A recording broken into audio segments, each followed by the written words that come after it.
Bit of a different one today. I thought we'd go through the latest patch notes, or the patch notes that are the most recent for Arc Raiders, in the hopes that we have another update coming soon.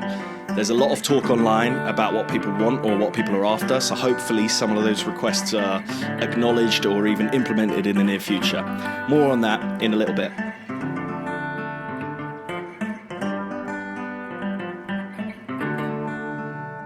So, before we get into it, I was looking at the trials because they reset today. In the UK, they reset at this morning. I want to say it was 7 a.m. I might be wrong there. But anyway, they reset today. The first thing I like to do is obviously hop on and just see if anyone else has done anything already, so that I've got an idea of who I'm competing against for the week. And I scrolled through, and funnily enough, none other than the Burnt Peanut is in my leaderboard. So I really hope that I beat him. I don't know if he necessarily focuses on the trials so much. He did have a few points already by the time I was looking, but I'm assuming he was streaming at the time. Hopefully I beat him, because I'm going to feel like shit if I didn't. Right, let's jump into it. So, firstly, they dropped the Abyss set, which I think was quite a highly anticipated cosmetic set. Interesting choice with the trousers, fair enough. They also dropped the Diver set, which is nice to see. A few more cosmetics going in there so that people can feel a bit more unique in the game. I like it. In addition to that, due to the game's popularity, all players who hopped on from launch to before the 14th of January, so I think it was January 13th, midnight was the cutoff point, they were all given a free Raider Tool cosmetic. So it was a variant of the original pickaxe, a golden one called the Gilded Pickaxe. Pretty cool. They also added some lighting changes. That took place for the Stellar Montes Night Raids to push raiders to use their flashlights and their ears more often. I really like this change. I've just recently started going to Stellar myself. I know my way roughly around most of the maps in terms of when I spawn. I know how far I might need to run to get to where I want to go. Stellar, I still have no idea. I would only go there for the quests when it first came out because I was so scared of it being such a high PvP zone. And I'm probably 70-30 split in terms of PvE versus PvP. I'm mostly PvE at the moment. Don't get me wrong, I like going in and doing some PvP, but right now, I'm just grinding the PvE content. Just recently started attacking the matriarchs and the queens directly rather than just doing the quests surrounding them. So Stella was fairly new to me in January. I've really enjoyed going there, and it's quite nice to have this sort of extra experience of having to put my flashlight on, listen out, figure out where I am, things like that. It's great. They also released a fix for an exploit that allowed players to keep their room keys or keycards after they used them. I had no idea that this was a thing, but fair play on addressing that and getting it sorted quite quickly. The juiciest bits, though, from this patch come from the form of the kettle and trigger nade changes. Now, the kettle, I really enjoy this gun. It was hit with a fire rate reduction, going from 600 down to 450.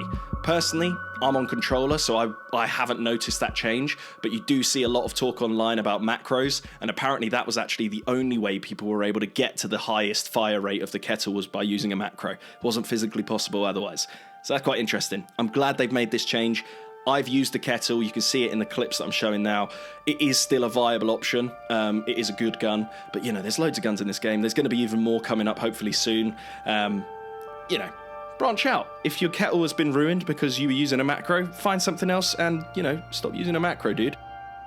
The trigger nade, that was also a nightmare during PvP encounters. Like I say, I didn't do too much PvP so far. I've done a little bit. I've got some videos, I think, coming soon of me starting to do it a bit more. But the trigger nade, whenever I was involved in PvP, someone brought this into the firefight. And it was a nightmare. It would explode pretty much instantly. It would take your health off rapidly, even if you were further away than you think from the explosion. It's still doing it.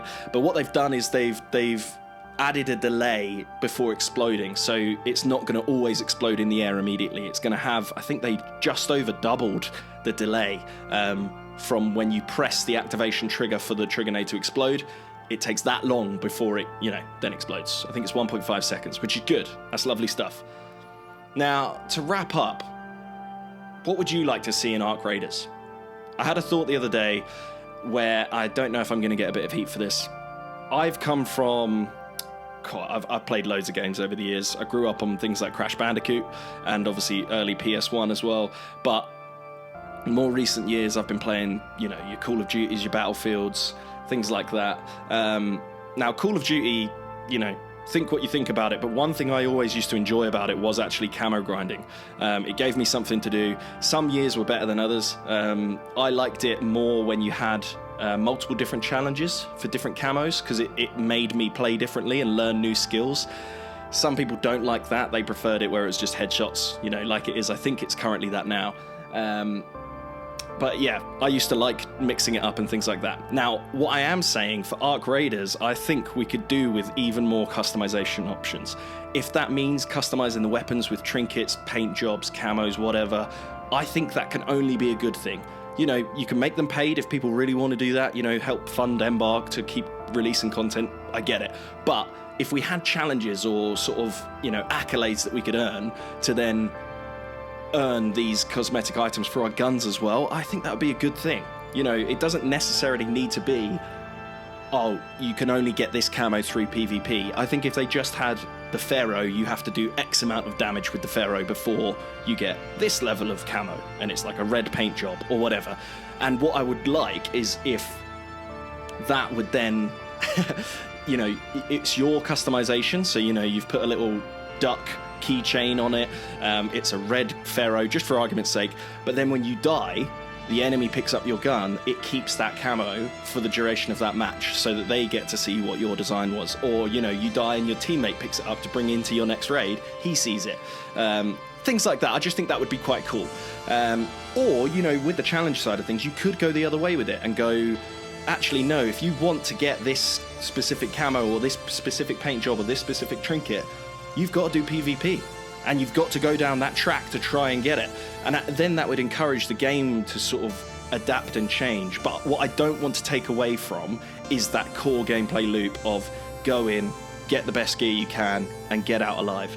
I think that should still be the focus, but these are just those extra little challenges. It's a bit like if you go through the achievement list or the trophy list on this game, there are certain challenges you wouldn't do naturally. I think one of them is to sledgehammer a snitch. It's not something you would typically do. But what I would like to see is those sort of challenges come in just to give you that little bit extra. There's people that are finishing, getting to level 75, doing all the quests, getting their gear to 5 million like it was in the last expedition, still with 30 days left before that expedition or that wipe happens. So this would just give them that overall continuous challenge, one that carries over between expeditions. That would be top tier, in my opinion. The only other thing I want to see, and this is actually a genuine, this has to happen, is fix some of the broken achievements, because there was one where you had to deal 1,000 damage to Arc. I have definitely done that in the time that I've been playing this game. Like I said, I'm mainly PvE focused, but that trophy is glitched for so many people, and it's broken to the point where people aren't even able to get it after the first game. So you actually had to do 1,000 damage in your very first match, which obviously hardly anyone did. So hopefully they come out with a fix for that soon. I've also killed the Queen. Spoilers, I have now taken down the Queen with a group of people, but that didn't count either. So I'm just hoping that there's fixes that come out for that soon. But what about you, though? I want to open this part of the video, hopefully I do more of these in the future, where you guys can comment your ideas or comment what you would like to see in the game, or even just fixes that you think are desperately needed. Or, like what I've done, come out with a shower thought that you just think, oh, maybe that would be quite cool to see in the game. Things like that. Let me know down below, and yeah, I'll catch you in the next one.